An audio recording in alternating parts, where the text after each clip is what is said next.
man. Welcome to the show. I like the hoodie. We'll get into it.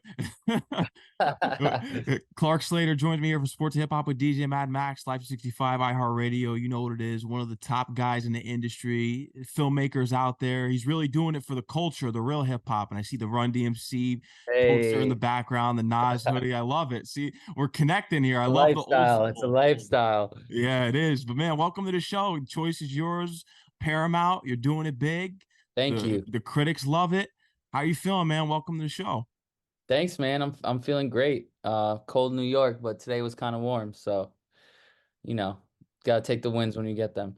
You do, and you're getting a lot of them right now. I mean, the DMX documentary with HBO. I mean, Thanks, man. yeah, and you deserve it, man. I love that you really get back to the real hip hop, and because that's what I'm about. I know with me and doing media, you have to kind of bend and twist to accommodate the newer artists, and they don't really follow what traditional hip hop is, and we'll get into that as well. But what are your thoughts on just the release of the documentary, the reception, and just everything around it? Because it's definitely taken stride. Thanks, man. Well, I also want to say just thanks for having me. I'm a fan of the show. Wiggs put me on a few months ago. Just been watching who you have on and what you guys talk about on here, and I'm just hyped to be here. So thanks. Oh, of course, man. Now, once I found out about you and Sean put me on, because I didn't even realize, man, because you really are having an impact out here. I love hip hop. I love people who love the roots of hip hop. I know a lot of it's garbage, what's going on out, but we'll talk about that. But man, how are you feeling? I appreciate the compliment, man, and like I said, big ups to you. But how are you Thank feeling you. about the reception and everything? Because it's taken over. Yeah, thank you. I'm hyped. The reception is a lot better than I thought it would be because I thought it would kind of fly under the radar a bit. Um, there's so many streaming platforms out there, there's so much content out there, and I don't think anyone in particular was looking for a Black Sheep or Dilla doc in that moment. Dilla was definitely having a moment. Right now it's his birthday, so big shout out to Dilla. Yeah, Happy birthday. happy Happy birthday. birthday. Um, and I feel like Dan Charnas dropped a book. There was a lot of buzz with Dilla Time, and people were kind of thirsty for some stuff there. And I'm happy we got to have that storyline within the doc. But yeah, I mean, I've had a lot of people reach out, just hyped to kind of pay homage to Dres. The choice is yours. Such a classic track. I could poll a room of people. They all know the track. They're just some of them might not know who made it. So it was really dope to just like give him his moment, give him his flowers. Why we're all here. I feel like that's also a thing in hip hop is everyone gets their flowers when they're gone, and it's like, what about the legends, the pioneers that helped start it that are still right here that could still tell these stories? So it's been good. It's been really people that have reached out has been awesome. I mean, especially the people in the doc, Pods, Jerobi. They're all hyped because they're in it, obviously. But then I've had some people I've worked with in the past just kind of reach out and youngins like younger people who are in hip hop. Denzel Curry, shouts to Denzel. Um, Lyricist. lyricist Yeah. based. So yeah, I'm hyped to see it make waves. Yeah, I'm happy for you, man. Like I said, congratulations, and it's only going to be up from here. And it really just brings you through history and just learning about the bad deals that these legends have signed, and just to see just where they're at today. And it kind of relates to a lot of those old school rappers, even when you look at just all of them, because they have these hits, and then they can't replicate it on the second album. Because Nonfiction, without a doubt, that was my intro to Black Sheep, was without a doubt. Then I Mm, got, I'm sure I heard The Choice Is Yours on commercials because it was so right, commercialized, right. but I was always a fan of Without a Doubt. And then that led me back to Similac Child and everything. Oh, Yeah, and Wolf in Wolf Sheep's in Sheep's Clothing. Clothing. Yeah. Work backwards. That's interesting. I think a lot of people's I've heard it depends on who you talk to and what age they are, you know. Some people are like, "Oh, Strobe Light Honey." It Yeah. was like, anything off Wolf in Sheep's Clothing. I've never heard actually anyone say it was Without a Doubt, so that's pretty dope. And I love that video. I think he's in like the classic Yankees like crew. Yeah. Um, yeah, I mean, I think that like seeing those two, I mean, I don't want to give away the doc too much. Should we? Like, are we allowed to just like Hey, man, spoiler? it's up Doesn't to you. You're matter. the director, man. I watched it, so I'm gonna Yeah, be asking yeah. you about certain things in there. Yeah. But I don't know. I mean, what was your question? Was it like about Black Sheep, like exposure to it, or? Oh yeah, yeah. It was kind of just about how groups. It's so hard Oh, to right, replicate it on their for sophomore sure. album. Yeah. Yeah, I've heard I can't remember who told me this, but it was like your first album, let's say you drop it at 21, like that album took you 21 years to make. Mm, Like that was your whole life leading up to that. So it's pretty crazy to think like, okay, you dropped this album that essentially took you, let's say 21 years to make. Cool, pump us out another one in like 6 months. yeah. What do you're setting the bar pretty crazy, but I don't know, like that happens to so many artists. The sophomore album, or even just the next song, people just hear you one way when you come out. So that's what they're expecting next. Also, at the time when they were dropping that, labels were putting a lot more pressure. Today we have like, you can be more independent and change up your sound. I mean, I listened to the last, I think it was called Black Seminole, the last Lil Yachty album. Did completely different from any of his other music. So I don't today it's different. I think there's more leeway where you don't get put into a box so quickly. But back then the labels definitely did put you in a box. They were trying to replicate sounds. And if you didn't live up to that like first record, sometimes you just got shelved or made way for somebody new. Yeah, It's tough. it's unfortunate. I mean, we see it with all these guys, and you're wearing a special hoodie right there. Nas is my favorite rapper, where I think his sophomore album is better than his debut, in my opinion. I know Illmatic is considered the greatest hip hop album of all time, but It Was Written for me is It was better. written was that for you was better. That's Yeah, interesting. You know what? He's really comfortable on It Was Written. yeah. Attic was something different. I don't think anyone had really heard that yet. So I think people still look at that as it's like with Jay-Z and when he came out first too, like everybody was listening to basically every track on that album was fire. Reasonable. Yeah, Yeah. And the production on it was crazy. And he kind of kept that tone. And I think Nas took it to another level. Like he just kept stepping it up and stepping it up. Not saying one is better than the other, although I'm a bigger, I would say, Nas fan as well. But um yeah, I mean like it's crazy because that first album is kind of what everybody remembers. But yeah, I'm a big Nas fan too. Like Nas is that dude. yeah. He's top for me. I mean, Tupac is number one, and then Biggie because you got to put them at the apex, but Nas is third for me. Yeah, Nas is big, yeah, he's up there, man. So I mean, for me too, like I got Big L in that lineup yeah. somewhere. It's tough. It's also depends on mood. Like what kind of mood am I in? And my top five might change. Exactly. Yeah, I'm the same Yeah. way. I always do my top fives. It's so hard to put these newer artists in there because I was having a conversation with someone the other day, and I said these Griselda guys, they're great, but they don't got the big Papa records. They don't got those like hypnotized. They can't, Yeah. you know what I mean? That's the issue with today music. A lot of it is the production too. We don't have the Jay Dillas anymore. A lot of it they take a sample of a and we had a great example of this in the documentary with Lola Brooke. They Yeah, take the Lola. sample and they throw trap drums on it, and that's not production when we think about hip hop. You got to hit the MPC. You see how Dilla would dig in the crates and all that. You displayed Yeah. it for us. Yeah. That's why you don't get anthems anymore because that's how anthems were made. Yeah, it's true. No one's really hitting the pads too much anymore. I don't really see that. I see people reaching backwards and recycling samples, um, just to like pay. You're hoping they're paying homage, but also I think there's like an element of laziness. It's I don't. laziness, yeah. Yeah, yeah. I don't think anyone's like, let me make up a new drum line. And don't forget these dudes were reaching back and taking samples too, but from different genres, And not chopping from them the, up and actually doing stuff right, too, not from yeah. the genre itself. So now the genre is like sampling itself, and it's getting weird. Sometimes I'll hear a track and I'll be like, oh, this is my jam, and then it will turn, and I'm like, wait, wait, wait, wait, wait. Well, who took this? Like, what is Right. this? It's different. Sometimes it's still hot though, but it's not the same.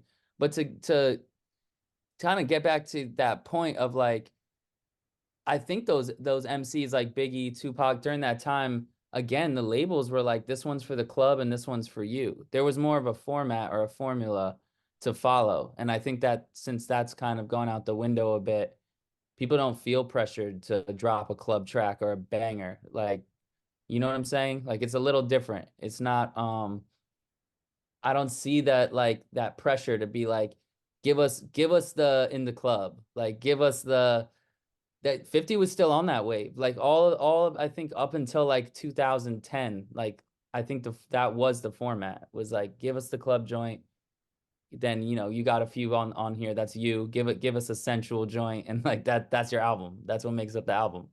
It's crazy how we're on the same wavelengths, because I had a conversation with Chuck Strangers a couple nights ago, and I asked him, I said, when was the last overall critically acclaimed classic? Because we don't get those classic albums anymore that are overall uh, critically acclaimed. I'm not talking about underground guys like Griselda with their mixtapes and all their I love projects. Griselda too, good Get sound. Rich or Die Trying was like the real last one. I mean, you could probably say J. Cole 2014 Forest Hills Drive, To Pimp a Butterfly. You could probably say Yeah. that, but it's so rare. You don't get classic albums anymore that have that real hip hop element to them.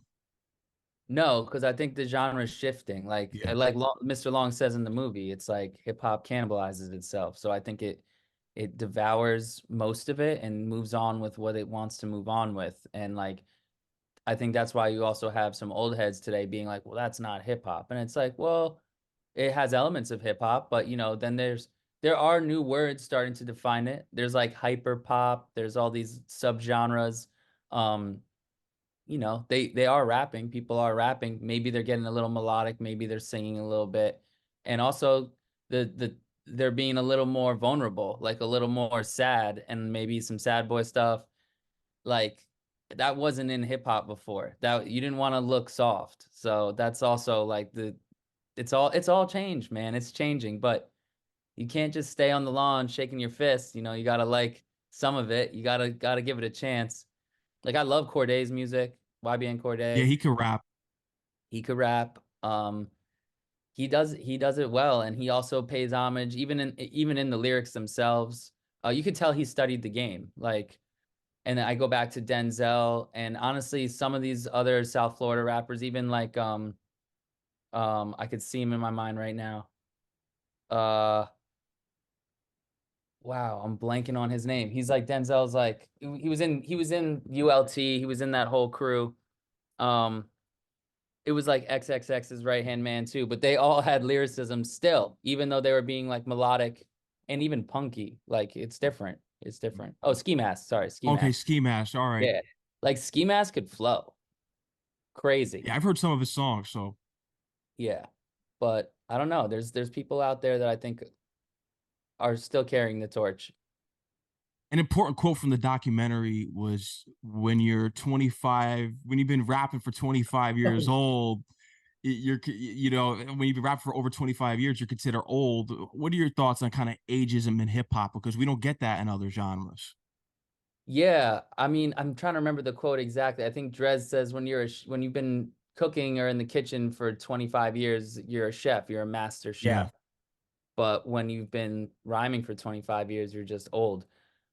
I think it kind of rings true. I mean, it's evident, sadly, that a lot of these dudes who pioneered the genre and helped create it kind of get left in the dust. And like going back to what Long said, it's like it's always like look at the new, look at the new. And I think other genres, it does, it doesn't exist. Because something that I think it's Special Ed says in the doc, he's like, you know, we're the Rolling Stones of hip hop. We're these people, yet we're not getting the same love and like still touring. But like I don't I agree with him, but I also don't because there are like Ice-T is still touring. Like Yes. Yeah. Snoop is still touring. There are OGs still touring. But I don't think they get the love on the charts that they used to. And I think that's fully true. And when they say ageism in hip hop, it's like it's a young man's game. I think it can be a young man's game, especially as an older artist, if you and kind of get tangled up in that thought and decide to shut out the younger ones, which I like that Dres doesn't. Dres was hyped that Lola took the sample. And he went to the set and to see what she did with it on the music video. Visual. Yeah, like he's staying active instead of shunning it. So I think you got to keep your eyes and your ears open and be ready to embrace what's coming next, because if not, I think you could box yourself in. So it's a tough one. Age, it's a double-edged sword, man. It's true. It is. It's a tough pill to swallow, but you got to do it if you want Yeah, to for survive. sure. For sure. It's what it is. Like, uh, I'm sure I think about this, all these OG Hollywood, like old dudes, they're probably pissed off that YouTube exists, that the whole filmmaking market went from very controlled, sought after, small group of people to like now anyone can make a film and put it on YouTube, and there you go. It's out in the world. So it oversaturates the market, but then there's also like you're giving mad people a chance who probably otherwise didn't. mm. That's true. It goes for everything, podcasts and radio. Because Yeah, when I started radio in college, podcasts weren't booming until a little bit later into my college years. And then all of a sudden, everyone's got a podcast, and that's why I get the same way. Everyone has a pod. I went to college for this. I right. studied You studied journalism and audio and communications. journalism. Yeah, Who's yeah. this? Who's this bozo with a podcast? And he's sitting there with his mother in bed, and he's interviewing celebrities. Oh, it's so true though. It's so true. And people, yeah, same thing in film. You study film, you work really hard, you chop up this short you spent mad time making or like feature, and then there's somebody on TikTok getting millions of views for, playing with their cat. So like it's the same shit, man. You just get And now, if you do that, you get nominated for a Grammy and Best Artist category. And like Jay-Z said, some of y'all don't belong in the category, and we know who he was talking about: Ice Spice, etc. And yo, that was some shade. That was shade there. That was some obvious shade, but it I don't know. was. It was kind of entertaining that he did do that, you know? I think it was needed. I think there's a pass for too many of these people because they don't take rap seriously. They just use it as a trend, and then they blow up off of it. They're not taking the craft seriously. It's so sad because when I was looking at the Travis Scott performance and Oh, with because the chairs? oh yeah, Uh, horrible, horrible. And I just think about it like from my age group because they think that this is what rap is. This is what they think is hip hop, and they have no idea about the legends, and they don't want to know. They don't care. no. So they think Travis Scott, and Travis Scott's not even rapping. He's saying the same word over and over, and it just drives me nuts that our age group and the younger people don't understand what rapping is. And I said, you know what rapping is? When 21 Savage, which I was surprised when he came out on stage with Brandy and Burner Boy because he actually had some lyrics. I said that's rap. 21 has bars and Yeah, he dumbs down his flow. It's like when you first listen to Cameron in Children of the Corn. yeah, He's like with Mace. fast, spitting fast. And I think he was like, taking notes from L and just Harlem rap. And then once he's formed Diplomats and it's years later and he's trying to find his own flow and realizing that this really intelligent rap is starting to be called backpack rap and like not that cool. He takes his exact same bars and just like chops and screws them, just spits them much slower. I get them computers putin'. Yeah, and it works though. Like It I does. find myself saying random throughout the day diplomat quotes because it's just stuck in my head. Today I had one in my head. It was like, what was it? Sipping on the sake in Suzuki in Osaka Bay. Like I'm like, what is he even really talking about? But you know what I'm talking about? I Like, know you're saying. but Yeah. it's like melodic and it works. And I think that that's what the kids are seeing like a Travis Scott do. Like take what was rap and put his own flavor on it. And yeah, I don't know. Like I also think a lot of rap today, like you're saying, they're not studying the craft. They're more trying to become like a brand or a personality. And you do that by like throwing crazy shows and acting outrageous and like garnering attention through, you know, means that before weren't really on the table. So yeah, it's just different. Like, yeah, that performance was crazy. I didn't really like it. I was actually like, it was a spectacle to me. I was like, what is he gonna do next? Like, what is this? Um, but I'm trying to Fast Car. Mm. The performance of Fast Car. I was like, this might be the best performance of the evening. You know, that was like two people strumming on guitars, like singing their hearts out. So that was music. That was talent.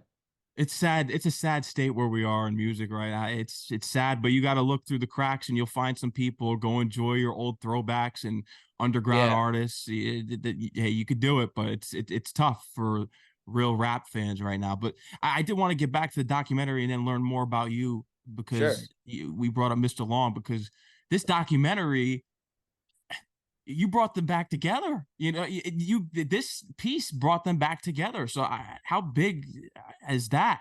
I mean, when you just look at it, just seeing what your work did and just helping a legendary group get back together, and they haven't spoken in Thank so you. long. Yeah, Yeah, that the intention of the doc was not that. And like, you know, you study journalism, you follow the story where it's going. So I was interviewing a lot of different people for the film about Dres, about Dilla, about the project. Chi Ali.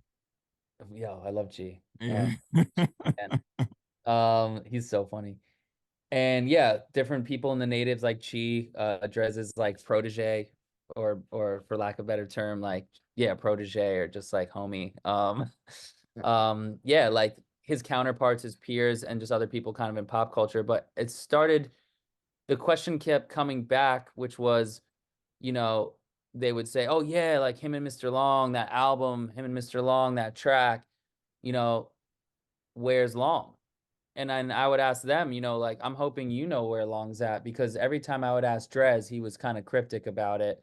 Mm. Um, they weren't on bad terms, but they weren't on great terms, and it was just kind of this gray area where Drez is on his own, you know, performing, still being in hip hop and an artist, and Long had kind, for lack of a better term, disappeared. I didn't know where he was, and so I started just asking, following that beat, like, hey, do you know where he's at? Do you know where he's at? And the producer of the documentary, Tom Calabraro, who made the Chi Ali doc, really good doc, um, he was like, yo, we got to find Long. And I was like, absolutely. And we kind of just pivoted from following Drez's project progress to where's Mr. Long? And yeah, trying to catch up with him. And finally, I remember we were in Miami and we were interviewing Haas, and we were like, yo, have you seen Mr. Long? Like, we keep asking everyone. He's like, I'm not sure, but I think he might be in Florida. And I remember Chi thinking he was in Florida too. Those were the only two Floridas. Everybody else was like South Carolina, maybe somewhere in New York. Like the answers were all over the place, but the two Florida ones, that was promising. And then I think it was Jerobi who was like, let me see where he's at or what I can do about that. And we didn't think about it because a lot of people would kind of give that answer, like, let's see where he's at. I'll check back in with you. And then like a few days into being in Miami and shooting with Paz, I remember Tom's phone rang and he's like, yo, it's a Florida number. I was like, oh, pick it up, put it on speaker. And it was like Long. And he's like this Wow. signature voice. And he's like, heard you was looking for me. And we were like, oh shit. And he was like, yo, if you're around, come tomorrow. I'm only available tomorrow.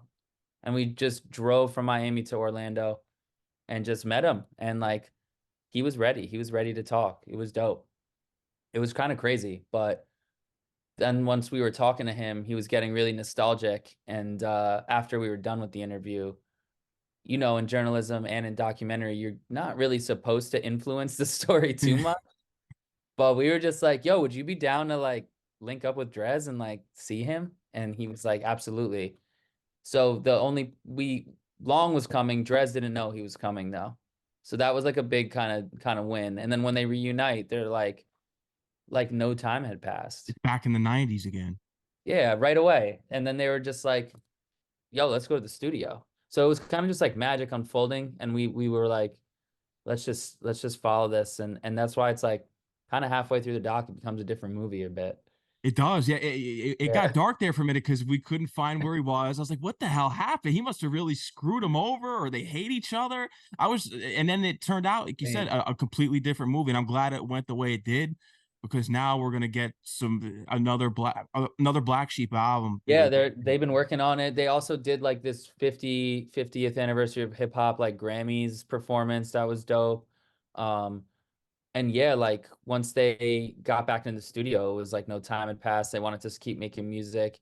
And like, yeah, it did get a little dark for a bit. We were looking for long, couldn't find him, but I don't know. Once he was found, it was like no question that they wanted to reunite and keep making music. So that was like for me a big exciting chapter of it. And I was hoping that, he would get down with the Dilla project and we'd be able to like weave it all in together. And that scene in the film when they're in the studio, they are working on a Dilla track together. Wow. So hopefully we do hear that soon. And we still don't know when the Dres and Dilla album are gonna be coming either. No, I mean it's kind of, I was praying this wouldn't happen, but you see it in the film. It's kind of a victim right now. It's in purgatory. It's like in legal battles. that Rolling Stone article did a number. Bro, no, that was crazy. To be with him in the hotel and he get that news, that was like, oh no. Like this isn't gonna be good. I also thought it was kind of a gut punch to him because he had been working so hard on that album, and like left field was this article. It was kind of almost like make believe. I was like, why? Why? I was as confused as he was. It's a tough that's a when people pass away, it's very tough afterward to navigate their estates, their life, what they left behind. And to this day, you see that with a lot of artists still. There's just tons of intellectual property and beautiful things that we'll probably never hear because they're just tied up in legal stuff. Even Havoc said it in the documentary. Even with Prodigy, he has trouble. Yeah. And I love that we had Havoc in there because he was somebody who was actively just had is dealing with and navigating in a state where you made a lot of stuff with somebody. And but I think he says it best. He's like, you got to just act like they're still here. Mm. And what would you do if they were here? You would probably ask them. So then you got to ask who's next in line and honor their what they would have hoped would happen. And it's deep, but I want to take it to you, man, because I know we've discussed a lot about this documentary. We want people to watch the rest of it. Go Yeah, check it yeah, out for really yourselves. But giving it man, just all tell over. me more about you. You're from New York City. You've been doing this. Yeah, We'll touch a little bit on the DMX documentary too. But sure. just tell me a little bit about yourself and just getting into the whole film world. And did you go to NYU? No, I went to SUNY New You went to Paltz. SUNY. Hey, Okay. yeah. I went to Beacon High School in New York. Stayed in the public school system. Even my college was public. Because I just couldn't get enough of the Board of Ed. Nah, they're honestly people. I think from people out of town don't realize that the public school system in New York is actually pretty good. Mm. Uh, but I went to SUNY New Paltz. I studied TV film production and journalism, and had come from a background of just growing up around hip hop, growing up next to Fat Beats, working there from age like 11 on. Wasn't getting paid for a while, but I don't think that was legal. And shouts to DJ Eclipse. Sean worked there too. Shout out to Sean. Out to Sean Wiggs. And yeah, so early on we were listening to like super niche hip hop, like very, like Helta Skelta, Boot Camp Click, anybody on Duck Down, Madlib, Black Milk, Lord Quaz, like really niche stuff. And I loved it. We both loved it, and that's kind of what I was listening to. And at the same time, I was just like filming a lot of stuff in my neighborhood. I was skating a lot. I had a camera with me all the time. I was trying to film. I was hoping me or one of my friends was going to become pro at skating. None of us got that good. So I just kept filming everything around me and brought that to college and was like, I want to hone in on this craft a bit, figure out how to edit, kind of wear every hat, like just see what I liked. And then once you wear every hat, you become a filmmaker because you can do it all. So then it's kind of you start chasing stories and like that's what I've been doing. But when I would come home, it was the city. So I was lucky in college. It was like, go out there and make your documentary. And people were going to shoot the pizza spot in town. And I was like, okay, I'm gonna go home and like, shoot this my favorite record shop that might be closing, or like I think I was lucky enough to have cooler subjects to that I grew up around. That I was just Ricky Powell was in my neighborhood, like shooting tons of hip hop people. Like it was just like these characters were all around me, so I just kept filming, and led me to different companies, experiences, led me to Vice, and I was at Mass Appeal, which is, you know, shouts to Nas, owned by Nas. Um, and that's where I got to like really spread my wings, and I was working with a ton of different artists making short docs, and you know, just keep leveling up until you make a feature, and now trying to make another feature and another feature. It's going to go up from here. Pop Smoke, you've worked with, even Yes. Post Malone. You work with some Yeah. big time people. DMX, you got to tell me how you got with DMX and just your crazy DMX story. I've heard so many about him. Steve Rifkin stories about DMX. It's been crazy. So, what is Yeah. your DMX story from working with him? My DMX story. Wow. There's so many to choose from. Um, well, just thinking about it makes me laugh because he was a really funny guy. Super, super childlike, but like super grown at the same time. He was just like unapologetically himself at every moment. And it made me uh really respect him, but also at other times just like cringe. Like, yo, you know, he's I just remember one dude, this is not the DMX story, but you know, like a guy, it's actually in the doc. A guy from Interscope is like, "Hey, can you take a picture with us?" And he's normally very cool about that, but he was mid conversation with somebody, and he just like turned to him and just went from like having a nice convo to being like full on like, "Don't you see I'm talking to somebody? Like, I'm not taking that picture with you right You now. did I'm the busy." R. It was just like, "Oh shit!" Like he just turned it up. I don't know. I'm trying to think of a really good one. Was when we first picked him up from jail in West Virginia. He had just gotten out for doing almost 2 years for tax evasion. And like everything was like brand new, you know, after being incarcerated that long. I think he was just grateful to be doing anything that wasn't in jail. And we had a 3-day road trip back to New York. Uh, and that 3 days was like a whirlwind. And he was just wanted to stop everywhere. We stopped. He was a fanatic for Subway, like Subway sandwiches, and we would just keep stopping to get Subway sandwiches. Um, I remember his order was like really funny and bizarre, and it was like he wanted it was always Italian urban cheese sub. It had to be, and if they didn't have it, we left. He wanted like turkey, cheese, lettuce, tomato, and then he would say, "And so much pepper you can't see the vegetables." And I thought that was like such a funny line. Um, I remember we stopped like at a firehouse. Just he wanted to thank the firefighters for just being them, and then told us a crazy story about how he got rescued by a firefighter when he was younger. Um, and just his presence overall, like he really got understood people without even having to speak to them that much. It was very like prophetic. I don't know how to really explain it, but he had that energy where it was like you wanted to tell him everything, and people wanted to tell you everything. They would come up to us and want to tell us a DMX story, you know, even though he was right there. They would just be like, "Oh, I saw him in this hotel in '93, and we did this and that," and you're like, "What?"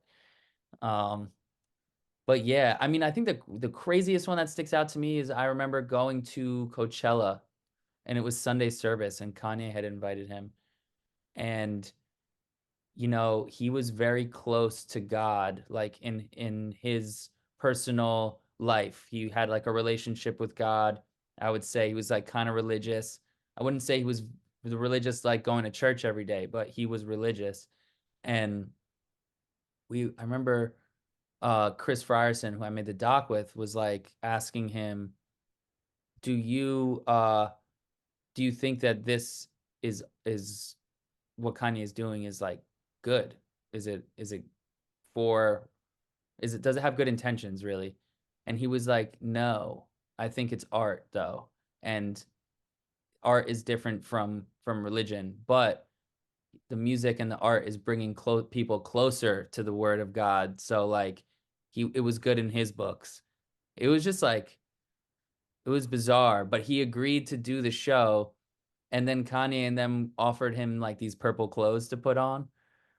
And he's like, nah, like I'm not doing that. And everyone's like kind of froze, but he was like, nah, I'm not doing that. And then it was this weird moment, and then it was like, ah, oh, it's all good, whatever. And it looked beautiful on camera because everyone's in purple and he's like in white, and he's giving like this sermon on this little mountain. It was crazy. It is. Yeah. And rest in peace to DMX. It just and he predicted it almost. You mentioned him being prophetic and just people around him. You hear these stories. He kind of said it. If I were to die tomorrow, I lived a good life. And his last album was Exodus, and he saw something. Yeah. Wow.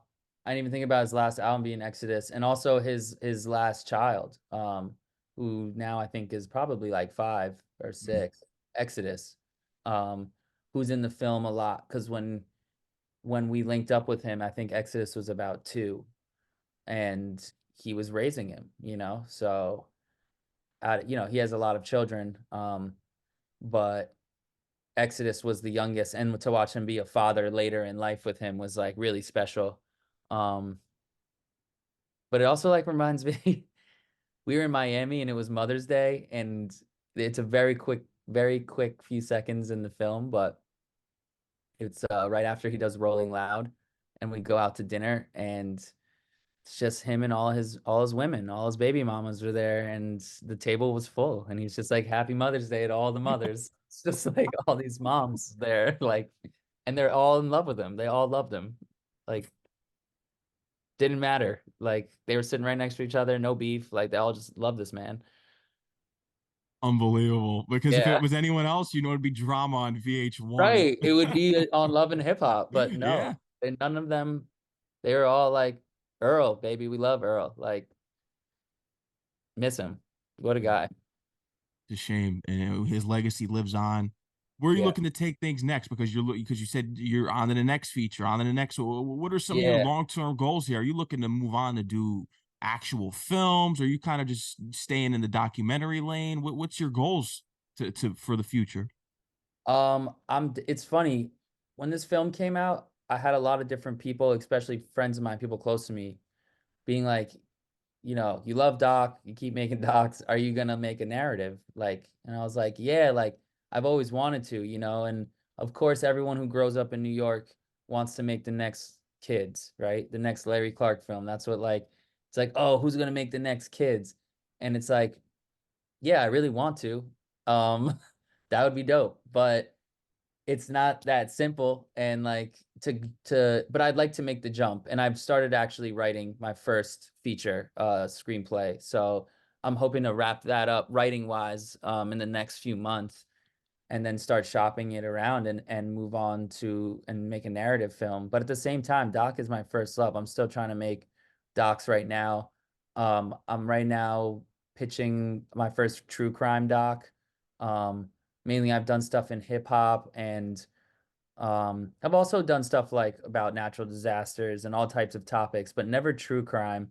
And not to give it all away, but it's a really cool New York story. It takes place in the 90s, involves a lot of crooked cops. It involves the Colombo family. Mm. Um, it's just like it's almost a movie itself. So I kind of want to make the doc first, just to like lay down the groundwork, and then like maybe see, with a lot of lawyers' work to get the rights to certain people and like their story and turn it into a scripted film. And then I got one more in the pipeline too that's still in hip hop. Uh, not going to give too much away about that, but about a legend from the 90s, Harlem, no longer with us. Been working on that right now. Okay, I think I know who it is. You mentioned, yeah, Maybe. yeah, me. He's the MVP. He might be the MVP. He might be a little street struck. I don't know. Yeah. Oh, Yeah. yeah. He plays dice. He's into the He dice game. he's definitely into the dice game. Sometimes 8 is enough, Yeah. like He's got the deadly combination there. yeah, yeah, he's Devil's Son He's sometimes. Devil's Uh, you know, knows a lot of ebonics, like Yeah, yeah, he's considered himself flamboyant, right? flamboyant at times. He can be flamboyant, Yeah. you He know. saw the And big picture. he saw the big picture early. I think he like really spent a lot of time in the danger zone, but Oh, I think we've given away enough. I think if you don't know maybe. rap, yeah. Yeah, Yeah, crazy man. But Clark, yeah. I want to thank you for coming on the show, man. Is there anything else you kind of want to let the audience know? Anything else that we didn't discuss? Damn. Well, no, thank you for having me, dude. I'm a big fan. I keep watching the show, see it grow. I mean, like sports people. I haven't seen any real film people on here, so I'm hyped to be on here. It could be. Yeah, I've done a couple, not like documentary. I'm trying to think what I did. Joe Dante. I don't know if you know him. He did Gremlins, The Oh Howling. shit. Yeah, yeah. Yeah, I've done a couple of Kude and Chike actually. I did Kude and Oh, Chike. I've done a cool. couple, yeah. So I take that back. I was bluffing. I did do some Yeah. film people. Yeah, Yeah, I've okay, you done have. so much. It's I I gotta dig forget. deep. Yeah, dude, you have like I was like on YouTube, I was like, damn, this is just the channel goes on and on. Like you've been doing it for a while now, so props to you. But I don't know if there's anything, I don't know, I could leave with a thought with people. Is you know, a lot of people ask me, how do you make docs? Where do you start? Um, how do you go about filmmaking? And it's like such a broad thing to think about and jump into or directing. And I think it's like, if I could give a piece of advice, it would be like, there's a lot of stories and people right around you that are happening that you're kind of sleeping on. It doesn't have to be a celebrity or somebody big. It could be, you know, your super is just like the in your building is crushing it. Like everybody got a story. They're from somewhere, and just put it on paper. Put it on paper while it's still fresh in your mind, and just go from there. But just start it. Don't think about it. Just do it. And don't be a fantasizer. Go and actually follow your dreams, please. Right? Please, please, please. We need more dope shit out here. People need to just keep following the dreams. Don't turn off. Don't make cat videos on TikTok. Exactly. And then twerk around and think that you're a hip person, but whatever. Yeah. uh and we got to give them the shout outs too for especially to Sean. Shout out to Sean and where they can follow you on Instagram too at Clarkito. Yes, at Clarkito. It's spelled Clark with two K's and then Ito, ITO. That's me on Instagram. That's actually me across, I think, all socials. And if you want to see like past short docs I've done on G Herbo, which I saw you out on your show, that's Yeah, shout out to G Herbo. out to Herbo. Um, Herbo, Post Malone, Lil Tracy, list goes on, but it's all at clarkslaterfilms.com. Yeah, you got to go check that out. Go check out the website. You're always going to be a part of the show too. Once you release some new stuff, we got to get you back on. I would love to, man. I would love to keep chopping it up. We could keep talking hip hop all day. Of course, Yeah, we're gonna continue this. Thank you. I'm a fan of what you're doing. Keep congratulations on everything this far, and it's only up from here. I mean, you got thanks, man. the legends co-signing you and doing working with you. Somehow, It's official. Huh? It's a testament of who you are and your love of hip hop and just your creativity and just passion as a filmmaker. So they see it thanks. and they believe it. Yep. I appreciate that.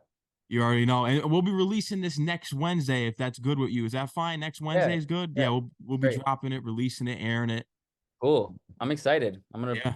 promote it. I know Wiggs is gonna shout it out. I'll definitely get Dres on it. Dres is actually doing something cool. He's going around a 5-city tour where they're playing the film and then he's performing. Wow. Um, I think he's gonna drop some news about that soon. So I might be speaking out of turn because I think he's told me that today. So never mind. No, by the time this comes out, he would have said something. So, but yeah, well, that's really exciting. I like that it keeps living on. Mhm. Um, it's on the platform, it's on Paramount Plus, but I'm hoping that people like go back and listen to Wolf in Sheep's Clothing because that is a banger. Classic album. Classic. Classic. No doubt about it. Man, thank you for coming on the show again. Shout out to Sean. We'll Shout be out in to touch Sean. soon. Yeah, shout out to him, man. Keep doing your Yeah. thing, all right? Yo, thanks, DJ Mad Max. Thank you. Thanks for having me. One love. Of course, Clark. Take care, man. Peace. Peace out, man.